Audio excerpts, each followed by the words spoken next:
Roselyne Combrou, vous étiez responsable de formation spécialisée en alphabétisation et lutte contre l'illettrisme. Aujourd'hui à la retraite, vous êtes bénévole de l'APA depuis 2005. Vous présenterez 2 publications réalisées par le groupe APA de Toulouse sur le thème de l'autoportrait et de images et autobiographie, une ébauche de l'autobiographie à partir de photos, enfin un collage comme déclencheur d'un texte autobiographique. Voilà. Pierre, moi je vais témoigner du travail réalisé avec le groupe de Toulouse. Et donc nous avons décidé en 2019, pour les anciens, de reprendre leurs autoportraits et de les compléter, pour les nouveaux de les écrire. Et au moment de ce travail, nous nous sommes dit que travailler seulement sur l'autoportrait, c'était peut-être réducteur par rapport à l'image. Et là, on a décidé ensuite de poursuivre avec images et autobiographie, ce qui a donné deux petits carnets qu'on a appelés La Page. Dans ce premier numéro de La Page, intitulé Autoportrait, donc on a repris nos autoportraits du début, en y incluant aussi l'autoportrait écrit par Jacques Brisson, qui faisait partie de notre groupe, et de Marie-Hélène Roch, qui faisait aussi partie de notre groupe, et qui sont toujours aujourd'hui décédés.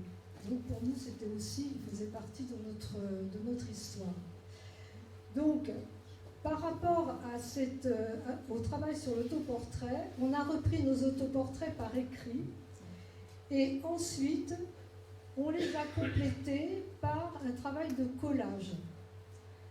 Donc, ce que je vais faire, je vais vous lire. Alors, je me suis pris comme exemple, puisque quand même, je suis là. Et les autres, je n'aurais pas demandé si je pouvais commenter leur autoportrait. Je vais vous lire l'autoportrait que j'ai écrit et ensuite le collage que j'ai réalisé. Alors, mon autoportrait écrit en 2004. Petite, j'étais déjà petite. Petite, je rêvais au prince charmant. Je voulais être institutrice. Je dévorais les bibliothèques roses et vertes. Baignée dans l'idéologie communiste, j'imaginais un monde plus juste.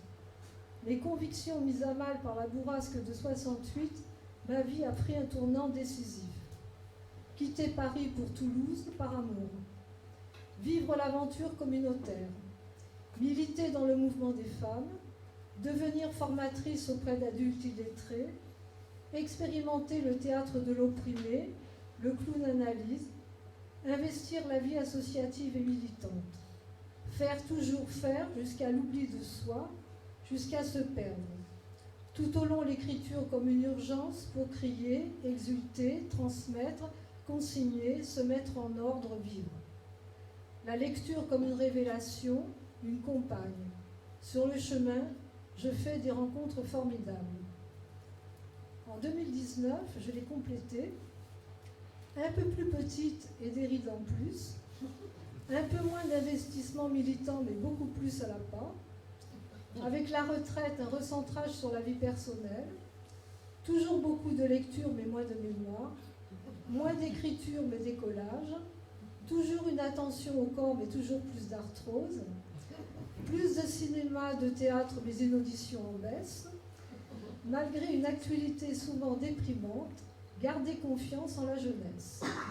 Toujours et encore de belles rencontres, cultiver l'amitié indispensable pour accepter la marche inexorable du temps. Voilà, alors donc, je vous montre ce que j'ai fait au niveau du collage. Alors, voilà. Donc, le collage n'est pas du tout une représentation de ce que j'ai écrit, enfin, c'est une inspiration, hein. Mais en fait, dans ce collage, ce que je peux juste dire sans le commenter de façon extrêmement précise, je me suis représentée au centre avec une sculpture de Giacometti, compte tenu de mon embonpoint. Donc voilà, et ensuite, alors dans presque tous mes collages aussi, j'utilise des photos de ma famille. Alors je suis là, petite, à l'école maternelle, et avec déjà à côté un livre tout proche, enfin voilà. Donc le haut du collage, représente un peu l'enfance, on va dire, avec cette figure un peu énigmatique noire. Alors, ce montage avec ma mère là et la tour Eiffel au-dessus, en fait, c'est parce que un jour on s'est promené avec ma mère à la tour Eiffel, il se trouve qu'un photographe de rue nous a pris en photo et elle avait juste la tour Eiffel juste au-dessus de la tête comme une coiffure de Catherine. Et donc cette photo m'est revenue en mémoire et j'ai voulu la coller. Et ensuite après, alors à gauche, moi j'ai vécu à Villejuif, donc c'est ma vie d'enfance ici. Après c'est Toulouse. Et après vers le bas, on est vers le militantisme, le mouvement des femmes, l'indépendance, etc. Et cette photo en bas qui est comme un socle, quelque chose qui est constitutif de mon histoire, c'est la maison que nous occupions quand nous vivions en communauté.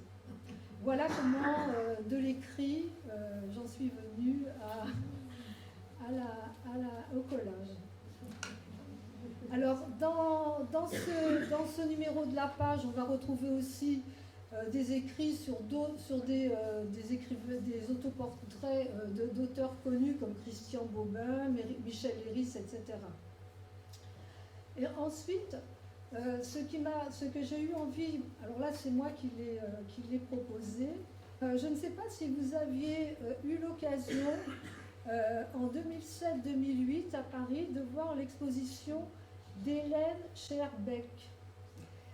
C'est donc une peintre finlandaise qui a beaucoup peint d'autoportraits. Et tout au long de sa vie. Ce premier autoportrait date de 1880 et elle a 18 ans.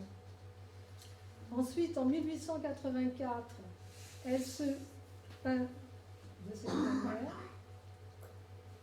En 1912, peut-être vous l'avez vu, il y avait beaucoup d'affiches à Paris de ce portrait. Et enfin, moi, ce qui m'avait beaucoup impressionné, c'est que les autoportraits étaient installés tout autour d'une salle en demi-cercle. Et en fait, ces autoportraits se terminaient par celui-ci, quelques mois, le dernier, en 1945, juste avant sa mort. J'avais trouvé cette exposition très impressionnante, justement, sur la question de l'autoportrait. Ensuite, on retrouve dans ce numéro de la page la présentation d'une exposition qui a eu lieu à Limoges. Donc j'étais à Limoges, invitée par une de mes amies, et elle m'a dit il faut absolument que tu ailles voir l'exposition de poupées qu'a réalisée mon amie Fabienne, qui travaille avec des personnes en situation d'alphabétisation et d'apprentissage de la langue française. Et donc cette formatrice a travaillé avec 13 femmes de toutes origines, françaises et étrangères, et elle leur a proposé comme thème parler de soi et de sa culture.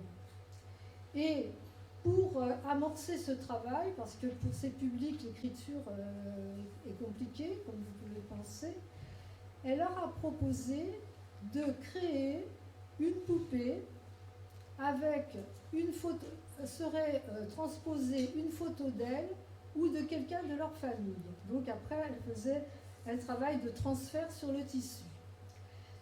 Elles ont accepté ce travail, elles ont commencé, elles se sont prises de passion pour la création de ces poupées, et bien qu'au début, s'est posé la question de se montrer, justement. Donc effectivement, difficile pour elles d'accepter d'être regardées à travers ces poupées. En même temps, la formatrice a travaillé avec elles sur l'écriture. Alors, elle a commencé à les faire écrire. Et en fait, au fur et à mesure que le travail avançait, la création des poupées, l'atelier d'écriture, elles ont commencé à écrire de façon plus dense et un peu plus explicative. Et en fait, la poupée a été un déclencheur d'écriture.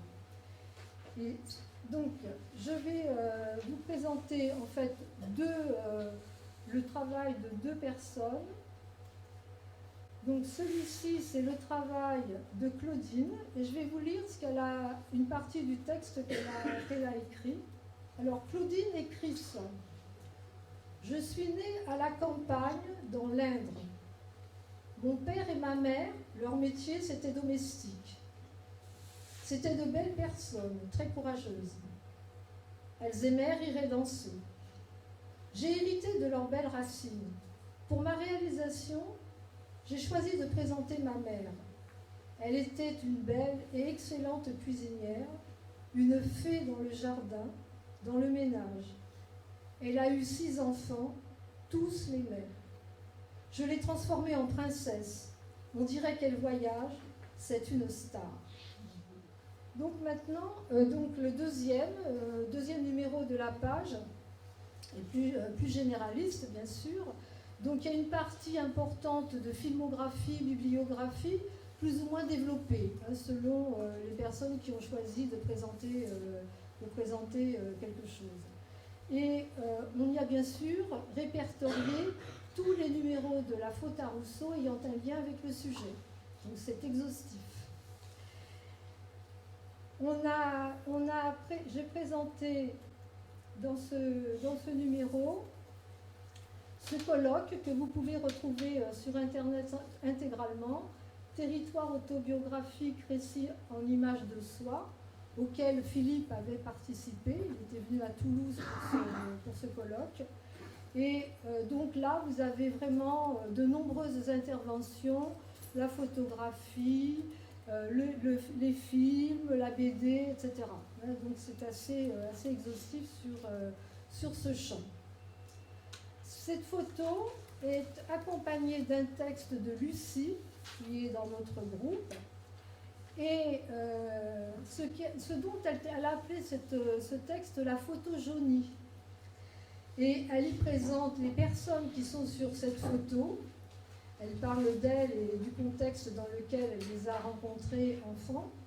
Et en fait, le constat qu'elle fait à la fin de cette description de ce texte, c'est qu'en fait, eh bien, elle est la dernière qui peut dire qui sont ces personnes et l'histoire de cette photo. Et donc, avec le temps, eh bien, les photos restent, mais après le commentaire, les personnes disparaissent en tant que témoignage. Voilà, donc voilà pour le contenu des la page. Et je vais terminer par donc trois présentations de travaux que j'ai commencé à partir de l'image, que je présente dans le la page. Parce qu'à plusieurs reprises, en fait, j'ai essayé d'utiliser l'image comme déclencheur d'écrits autobiographiques.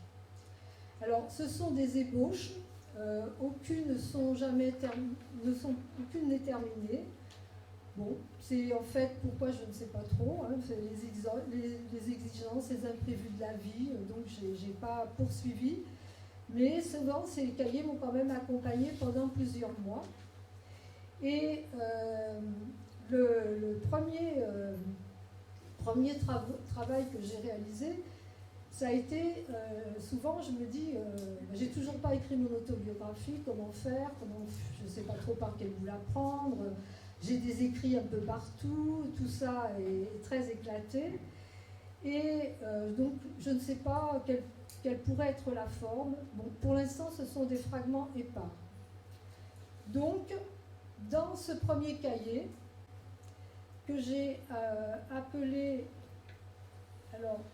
le cahier gris, tout simplement, tout bêtement, du nom de sa couleur.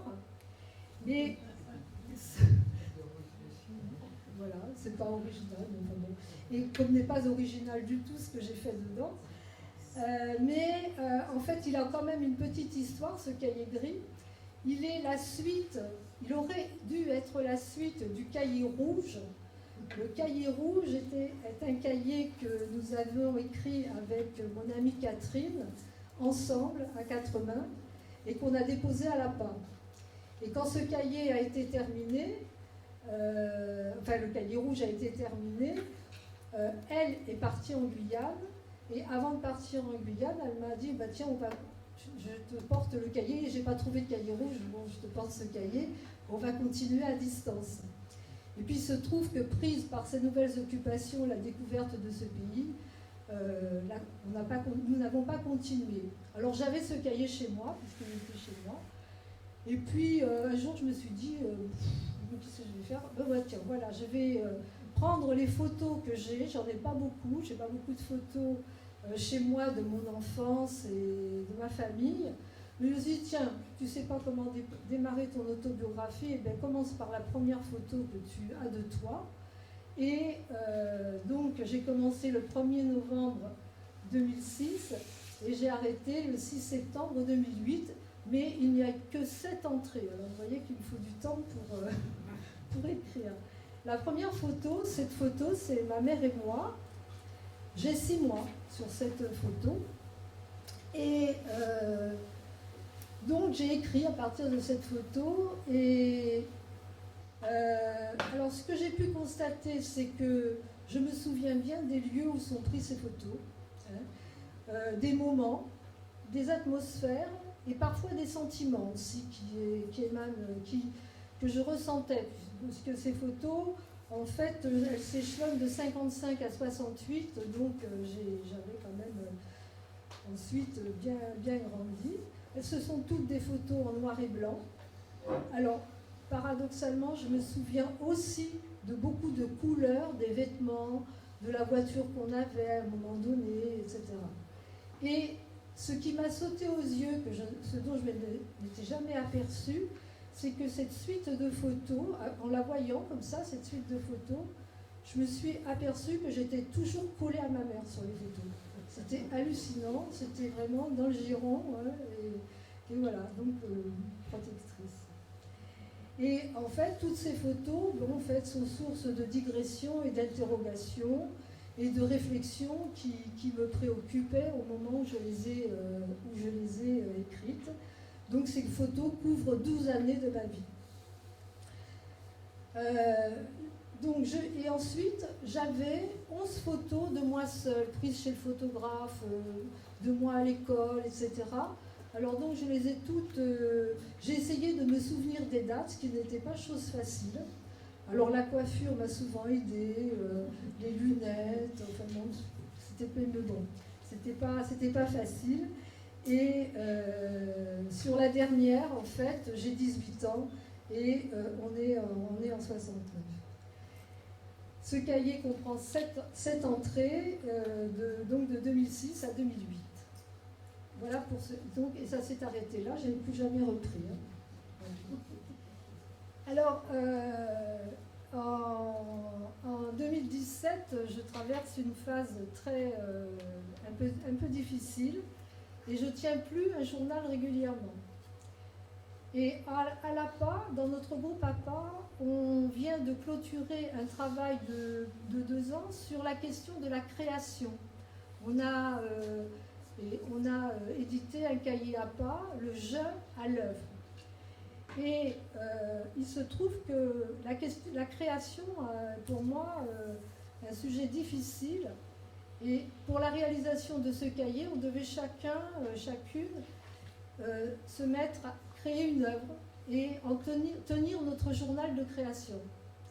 Et il se trouve que moi, en fin de compte, j'ai écrit le journal de non-création parce que j'ai fait plein de tentatives, aucune n'a abouti, et j'ai essayé d'expliquer ce qui se passait, pourquoi ça échouait, enfin voilà, mais c'était comme ça. Et en fait, après cette expérience, donc, je me suis dit, tiens, je vais quand même essayer, parce que donc ça allait vraiment pas bien, j'avais du mal à écrire, etc. Et dans les périodes difficiles, la plupart du temps j'écris, et là je me suis dit, en fait, ce que je vais essayer de faire, je vais essayer de partir plutôt d'une représentation en images, et donc je vais me donner une contrainte, c'est de faire un collage. Donc, j'avais été initiée un peu par le passé pour faire des collages et quelques techniques de collage, donc je me suis dit, tiens, je vais essayer d'expérimenter ça. Et je commence donc en mars 2017, je vais commencer ce cahier. Alors, ce que je m'étais dit, c'est que dans ce cahier, je ferais un collage par mois. Donc, vous voyez la contrainte, moi toujours la contrainte. Donc, un collage par mois, en essayant dans ce collage d'exprimer ce qui s'était passé. Voilà, j'avais pas de thème préétabli à l'origine. Le collage est toujours sur la page de droite. Et ensuite, me laisser porter par les associations. C'est-à-dire, au moment où je décidais de faire le collage, un peu avant, je commençais à faire mes découpages d'images. Voilà, donc un peu ce qui m'inspirait, je repensais à ce qui s'était passé. Je capitalisais des images en assez grande quantité pour avoir le choix après. Ensuite, je faisais mon collage et après, j'écrivais le texte. Et le texte, hormis pour le premier texte, que je vous lirai après, tous ont un titre. Il se termine par un ou deux acrostiches. C'était en fait un rythme que je m'étais donné. À l'exception du mois d'août de cette année-là, parce que là, vraiment, c'était la turbulence de la turbulence. Et je me disais, je ne savais pas trop comment faire. Et le mois d'août est un mois souvent assez désert. Les amis sont partis, enfin bon.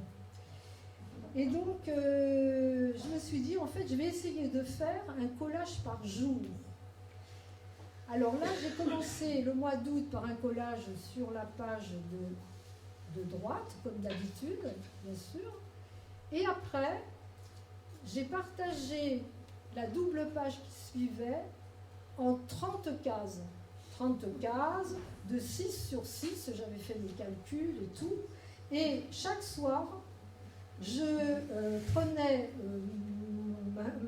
mes photos, là, enfin mes découpages, ce que j'avais sous la main, et je faisais un collage. Voilà. Et je m'y suis tenue pendant 30 jours.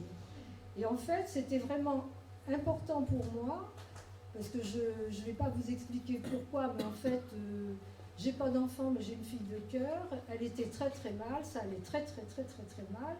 Et en fait, elle était chez moi et c'était compliqué, très compliqué. Et le soir, c'était le moment où en fait, elle était au lit, elle dormait, et moi, je récupérais du temps pour moi et je m'attelais à mon collage comme une méditation, voilà. Et donc, j'ai fait ça. Et en fait, ça m'a vraiment beaucoup aidé. Je m'en suis rendu compte après. Après, c'est pas, je ne peux pas faire d'analyse plus avancée que ça, mais ça a été très, très important pour moi à ce moment-là. Alors, ce que je vous propose pour terminer, c'est de vous montrer le premier collage. Alors, c'est assez intime, mais j'ai fait le choix de le partager avec vous. Je vais vous montrer le collage et puis je vais vous lire le texte que j'ai écrit après ce collage. Voilà, donc ça c'est. Il y a 12 entrées. Hein, donc je l'ai commencé en mars 2017 et j'ai terminé en janvier 2018. Voilà, donc voilà ce premier collage. Donc ce que vous voyez sur ce collage, c'est une femme qui grimpe. Moi bébé, moi petite, là, un peu plus grande. Le désert, enfin des moments, voilà. Enfin, pour moi, c'est très symbolique du texte que j'ai écrit et qui, en fin de compte, en fait, est lié à mon géniteur, puisqu'entre-temps, en fait, j'avais fait des recherches et j'avais fini par le retrouver. Je l'avais retrouvé en 2012, donc ça faisait 5 ans que je le connaissais. Et alors j'ai écrit ce texte parce que là c'est pareil, turbulence avec lui et voilà, le collage portait là-dessus. Depuis 5 ans, je t'ai rencontré, toi le père inconnu désiré. Depuis une dizaine de jours, je t'ai perdu. De petite fille docile, je suis devenue femme exigeante. Une seule marque d'intérêt en 5 ans m'ayant paru peu. La tristesse puis la colère m'ont envahi. Pourquoi suis-je à ce point transparente pour lui? De l'euphorie des retrouvailles, nous voilà dans les affres du temps qui passe. Il passe et ne repassera pas. Ce qui ne se fait pas aujourd'hui ne se refera pas demain. Il incite à l'action. Bouger, il faut bouger quelque chose. Je l'ai fait, mais toi tu ne ressens pas l'urgence qui m'anime. Ta reconnaissance, tu ne me la donnes pas. Tu acceptes ma présence à condition qu'elle ne bouge rien. Je ne suis pas ta fille, mais une résurgence du passé que tu tenais bien enfoui. Je t'ai bousculé une première fois. Surpris, tu t'es réjoui de mon audace, de ma ténacité. La deuxième fois, devant plus d'exigences, des demandes, tu fuis. Tenace, toujours, je veux que tu saches. Tu ne peux pas t'exonérer de tout. Il faut que tu dises vraiment et que tu cesses cette partie de cache-cache avec moi, avec toi. Aide-moi une dernière fois à recoller les morceaux pour consolider cet édifice précaire qu'il m'a fallu construire depuis ma naissance. À 18 ans, tu n'étais pas prêt. À 85, tu pourrais te risquer. La petite fille s'est construite dans une fragilité, une incertitude ontologique. La femme a gravi progressivement la montagne, franchissant les étapes, supportant la souffrance pour qu'advienne la lumière. Le sommet pratiquement atteint, elle s'agrippe, encore un effort pour s'asseoir face à sa vie, une vie chaotique aux nombreuses éclaircies, tendre vers l'apaisement avant de s'éteindre. Donc ça, c'est... Et là, le dernier collage, c'est le dernier. Avec le géniteur, ça s'est calmé. Avec la fille de cœur, ça s'est calmé aussi. Et donc, ce dernier collage en janvier 2018, je l'ai appelé « Avenir ». Bon, c'est un peu plus joyeux, vous voyez comment je me suis représentée vraiment tranquille. Alors là, donc il a un titre, celui-là, et il a aussi un acrostiche. Alors je commence par une citation de Charles Juliette, que j'aime beaucoup et qui m'a beaucoup aidée aussi dans ma vie. Ces journaux intimes m'ont accompagnée. Vivre, ce n'est pas se décomposer. Vivre, c'est se construire. À venir longtemps sombre, fatiguée avant d'avoir commencé à vivre, à 30 ans, je me pensais dans la deuxième moitié de ma vie. Mal née, la culpabilité comme fardeau. Faire face aux différents défis de la vie, explorer l'inconnu avec confiance, un combat de tous les jours. Le temps a passé. Au fil des années, se dessine le contour d'une vie riche d'expériences diverses, d'engagements, de rencontres. Progressivement, l'avenir a pris sens. L'envie de vivre est venue. Vie radieuse des années 90, la lumière. Vie cassée, début 2000, l'abîme. Vie organisée aujourd'hui, le calme. Assumer une partie de mystère. Agir avec patience, un peu d'intuition et de discernement. Conserver une part d'élégance et beaucoup d'humanité. Vivre encore un peu pour profiter de ce recul, pour accompagner ma mère, pour jouir de mon indépendance, pour observer le monde, pour partir tranquille, dans un subtil équilibre entre ombre et lumière, ni trop tard ni trop tôt, juste au bon moment, l'âme en paix. J'ai encore à faire et envie de faire, ma mise en ordre n'est pas encore terminée, faire entendre ma voix avant qu'elle ne s'éteigne, aller jusqu'au bout avec ténacité. L'envivre de vivre, bien en vivant. Et l'acrostiche à partir de l'avenir, c'était aller voir en nous un domptable rêve. Bien voilà, donc vous voyez que pour moi la contrainte est porteuse, l'image aussi, un déclencheur intéressant qui accompagne l'écrit. Voilà, merci.